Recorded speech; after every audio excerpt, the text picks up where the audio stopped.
Hello, everyone. I'm JT Wistersill. I'm Tom Wistersill. I'm Jack Wistersill. And we're excited to welcome you to another edition of From the Couch!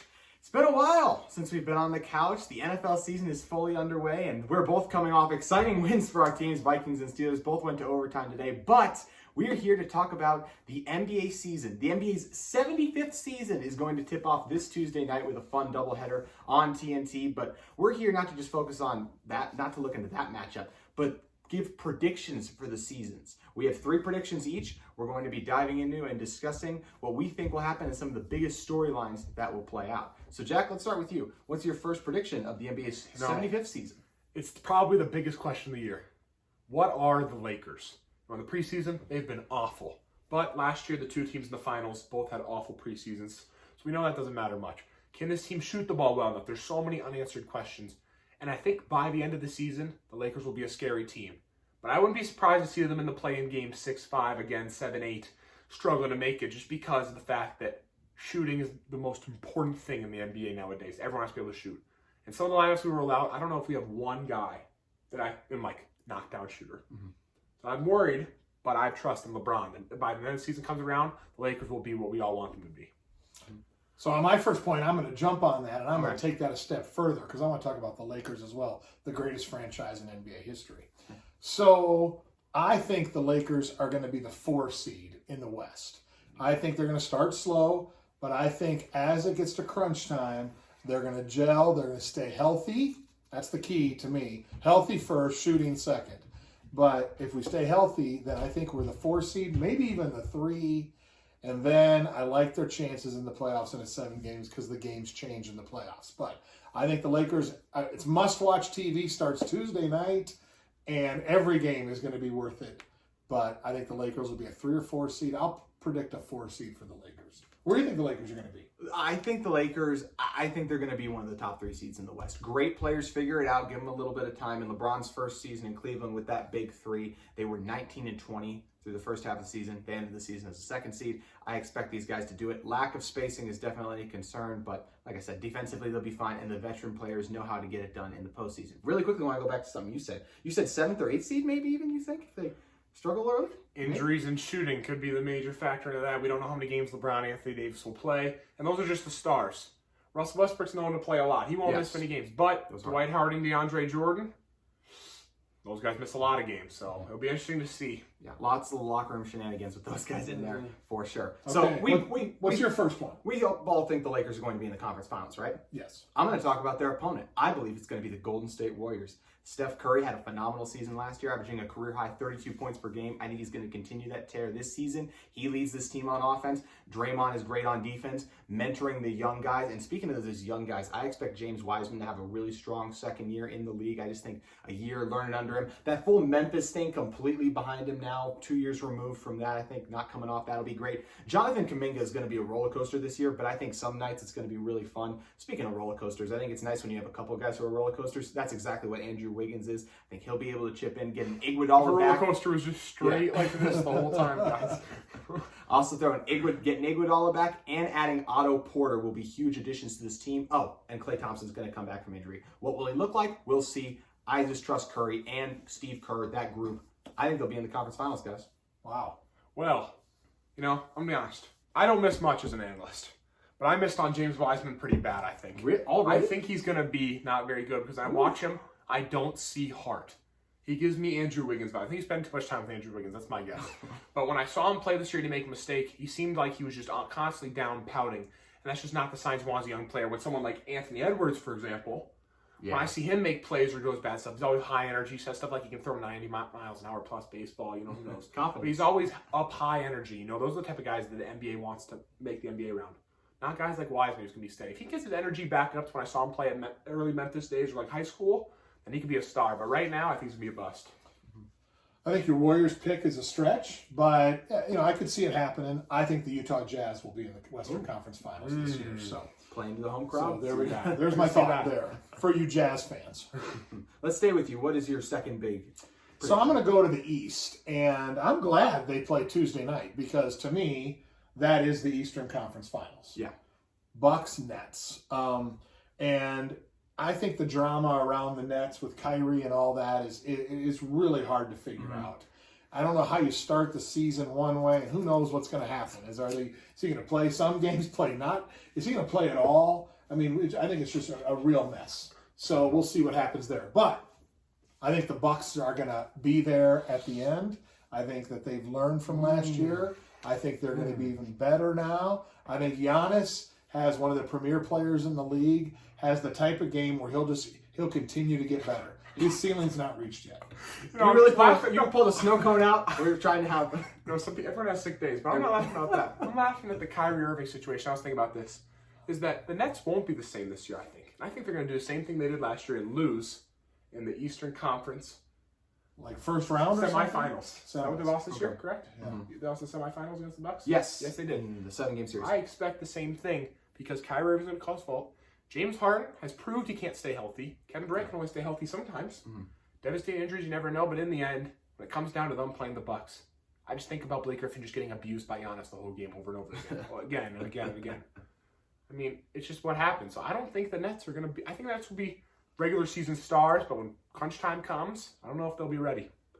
Yeah, it's going to be interesting to watch. I totally agree with your first point. Just this is going to be the Eastern Conference Finals. I think those two teams are both spectacular. Watching Giannis, continue to see him grow is going to be great. And then, the Nets stuff is interesting. We'll see when it comes. We're going to do our finals predictions a little bit later on, so we'll see how we all have that shaken out. But it's going to be fun to watch for sure. Jack, what is your second big prediction? I'm going to the Eastern Conference as well. The team that will be playing the Bucks, and they're going back to Chicago. The Chicago Bulls are a dark horse this year that no one's talking about enough. Wow. DeMar DeRozan, winner. Lonzo Ball, winner. I actually think he's been a winner. Okay. He just can't shoot. But if you watch jump shots, moved from here to here. So it's getting better. It does look better. Vucevic, not a winner because he's played on the Magic. Just a great roster, I think. A great team. A lot of deep pieces. And I think they're just a team of a bunch of good players. No great players, but so many good players. And you put so many good players together, if they figure out how to play together, they can beat anybody. I think Chicago Bulls are going to be one of the best teams in the East this year. Okay. What do you think about that?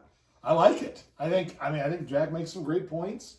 It'll be fun to watch. And, there's a lot of unknowns in what you said about whether they can gel and play. But they do have some interesting pieces. So I like them. What do you think?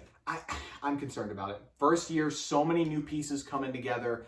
Levine he goes out there, plays his hardest, obviously, but not exactly a winning player. I just don't know how all those guys are going to mesh together. You throw in Kobe White, another ball-dominant guy to me, and I don't love their depth. That's a big concern for me, especially their wing depth. Patrick Williams is already hurt, and this team is really going to be relying on him on the defensive end to lock down the NBA's premier perimeter players. So color me concerned when it comes to the Bulls. I think they will be somewhere in between the 6 to 8 seed, but it's a fun experiment. I'm excited to watch the show in Chicago.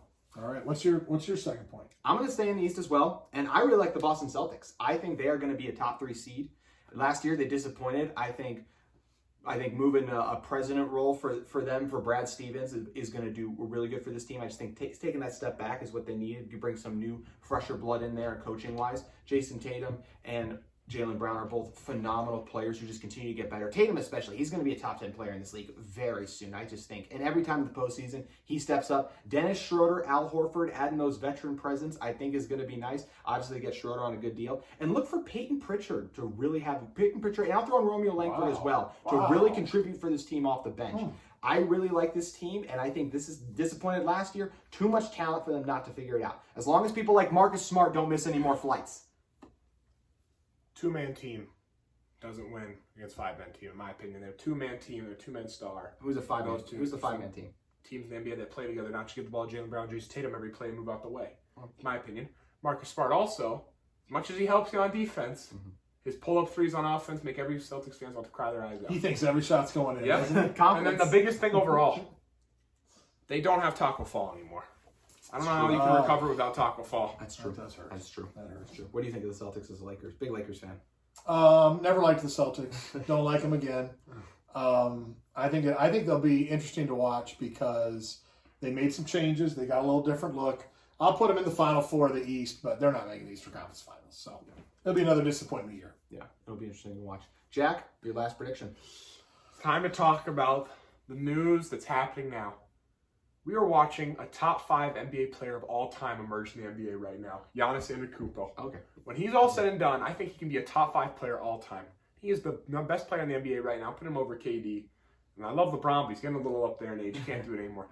His finals performance was one of the most dominant finals performances we've seen in recent years. Yep. His blocks, his dunks, all that stuff that he does. And I mean, I know you don't look at the preseason, but we all see the pull-up threes coming out, the corner threes, the fadeaways, be careful, the mid-range. All I'm saying is that if he can shoot it like that, we're talking a dominant player like Shaq, shooting it like a little bit less than Kobe. He's not gonna shoot as much as Kobe because he shoots it a better shot, but he shoots it when he's just saying when he plays like that, he's the best player right now, and and if he can keep winning, he's gonna be a top 5 player of all time. And I think he's the most fun guy to watch in the NBA. Yeah. I know you enjoy Giannis's game as well. Yeah, I mean, if you fast forward 10 years from now and he has 5, 6 rings, then you might be right. You might have to put him in that category. I'm not ready to think that that's going to happen yet, but he's at least started down that track. You can't get there unless you start down that path, and he started there, so we'll wait and see what happens. I love Giannis. I think the only thing that could potentially hold him back is winning rings, just because he isn't going to leave Milwaukee for sure. Worked out great this year. We'll just see while other stars are moving around and teaming up if that formula works for him long term. But I love Giannis too, and I don't know if I'll go top 5. I'll definitely go top 10 though. I think he's that phenomenal, that great, that dominant.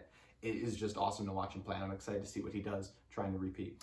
On a later show sometime with these youngins, we're going to put up the top 10 players ever, and they're going to come up. Hold on. And they're going to come up with which one Giannis is going in and bouncing that guy out. And then we're going to argue about the guy they're replacing there. Because the people that are bouncing in my head, I'm like, wow, does he have to do a lot to bounce those guys out? So anyway, that's for a later show. Okay, for sure. There you go. I'll throw it in right now. I think he's going to be better than Shaq. That's one right off the top of my head. Tim Duncan, if he gets 5 rings. There we go. We'll see how this ages. Okay. He can be that guy. All right. Your last prediction. So I want to talk about Ben Simmons a little bit because I have loved him as a player, but he's never reached his potential yet. And I don't know how this saga ends. I guess he came to practice now. Yes, yeah. But I don't know if he's going to play. And so it's a train wreck waiting to happen. So I mean, if I'm a GM out there, I'm trying to figure out how to get him on my team. There's only probably 3 or 4 teams who don't really want him. Other than that, yes, your team should mortgage everybody other than Cat and go get him. But I just think that it's going to be interesting to see, well, what jersey will Ben Simmons be wearing come playoff time? And that could turn the tide in the Eastern or Western Conference. He's that type of talent in the right system with some veterans that he looks up to, that he can rally around, have a very specific role. I think it could be interesting to watch what happens with Ben Simmons. You know, if you put him on a team where all 4 other guys in the court can shoot threes, he's dangerous. And like I said, as a basketball player, as most basketball players would say, you would want Ben Simmons on your team. Defender that plays hard and passes the ball, who doesn't want to play with someone like that? So the question is, it's just all mental for him. And he needs to get out of Philly. It's over. Even Allen Iverson, the great dude, always said, it's time to get rid of him. But if he can find the right home, like you said, and he can become the star we see. We talked about it mentally. What's he going to do that first game? If he's maybe like, okay, maybe I can do this, and then he gets introduced in the starting lineup, and the fans are going to just go after him the entire game. That's just not a good mix. It's not going to go well. As to what jersey he's going to be wearing come playoff time, he won't be. I don't think he's going to end up on a playoff team. I think he's going to go on a team a little bit more rebuilding, San Antonio, Cleveland, that's going to miss it this year. So he'll be in Cabo come playoff time to me. See, I don't know if Philly would accept a trade from those teams because what are they going to get? You know, so because if you're Philly, you're trading away an all-star. You need a player. You want to. So they got to have somebody that you can, you know. So I don't know. I mean, I don't know where he goes, but I just think it's going to be really interesting to see because he's a difference maker for these teams. He will definitely be, so it's going to be fun to see where he ends up. All right, last point. The Timberwolves are making the playoffs. It's happening. Will they be one of the top 8 seeds come the play-in tournament? No. Will they win the play-in tournament? Yes. Okay. I should say at least getting the 8 seed for the play-in tournament. They will be in a playoff series come playoff time. Karl-Anthony Towns has the right mindset. He's motivated. He's ready to step up and be a leader. And Cat, already the best shooting big man of all time. I think he's ready. He is. He is. Okay. All right. Patrick Beverley has the leadership. I think Anthony Edwards continues to take that step. Also, D'Angelo Russell has said before he's treating this as a contract year. I think he's going to have a really strong year. I think he's going to have an even better year this year than he had in Brooklyn. I love Chris Finch. I think he's a phenomenal head coach. And I think there's some sneaky depth pieces on this team. Timberwolves playing for the 2022 play-in tournament. They're going to win it. Book it. I am all in on that. Let's go. They're going to be in the play-in tournament. I don't know if they're going to win. But they will be in the play-in tournament. I'll give them that. They've got enough pieces, and they've got some stars. Their challenge is going to be, it's a long season. And, just the fact, can they stay healthy? Can they win? They need to get on the win streak. They need to find a third scorer. I mean, I think they've got some issues, but I'm with you, JT. I'll go. So how about you? You know what they say? If it sounds too good to be true, it probably is. And this sounds a little too good to be true. It's the perfect story. Been drafted at the bottom for years. He finally rebuild up. But they're just missing something. Something like Ben Simmons, I think. There's so much scoring. And there's no defense. D'Angelo Russell, Anthony Edwards, Karl-Anthony Towns are three guys that when I look at, when you ask me to name their strong suits, defense is not coming up in probably the top 10. Okay. So I'm just saying it how it is. So I wouldn't be surprised that we're talking about playing. I think we'll be talking about where they're going to get that lottery pick again. We'll see. That's pretty good. There you go. It will be interesting to see what happens to the Timberwolves and those other younger teams, the exciting draft class players. All will be fun to watch. But let's fast forward to the NBA award ceremony. Okay. Who's going to win MVP this season? Dad, let's start with you. It's going to a pretty good player out of Dallas named Luka Doncic. He is going to be the MVP this year. Jack? It's going to Giannis Antetokounmpo. He's going to average a near triple-double. They can't give it away from him because his team's number one in the East, and he's still the best player in the world. So I love it. We got three different answers. Kevin Durant averages over 30 this season, leads the Nets to the 1 seed, recaptures his first MVP since his OKC days. Sleeper is Paul George. Ooh. Watch the sleeper. No Kawhi. He played very well without Kawhi. I like it.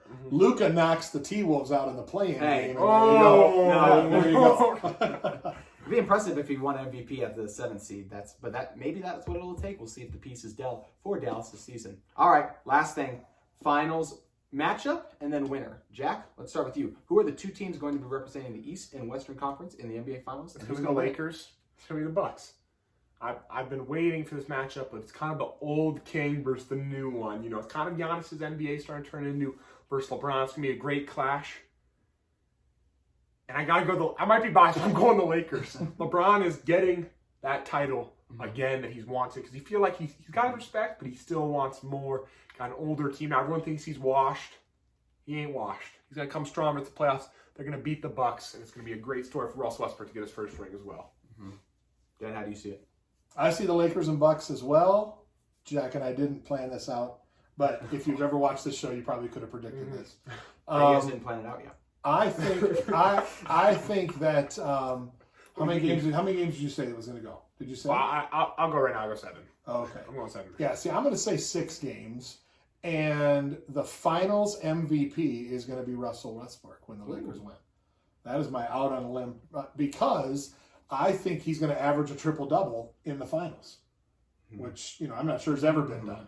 So I think he's going to do that. He won't be the leading scorer. And he won't lead the team in rebounds. He might lead the team in assists, but LeBron led the league in assists last year. So, but the Lakers beating the Bucks in the Finals is not a big reach. Mm-hmm. Russell Westbrook winning the MVP, that's a little bit of a reach. So, all right. No surprise. JT, who you got? I'm Lakers as well in the Finals. I just think that big three, it's hard to go against them. I have the Nets. I don't know what's going to happen with Kyrie Irving, but I really like Kevin Durant. I like James Harden. I think Steve Nash is a really good head coach who's only going to get better in that second year. I think they come out of the East and knock off the Bucks. We saw them almost do it with a very hurt James Harden. I think this year, even just the two of them, they'll break through. And I do have the Lakers in 7. I can't go against LeBron. You guys know this if you've been watching this show. I think he's too great.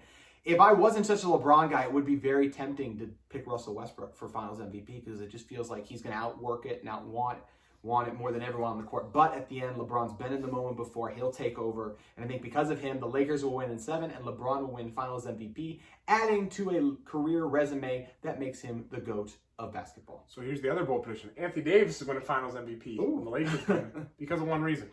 He's going to average 35-plus points per game in the Finals because he's finally going to stop playing soft. Is he going to guard KD too? Yes. That'd be fun. He's that guy. He's that guy. Well, we appreciate all of you guys for tuning in on another edition of From the Couch. We'll see you next time.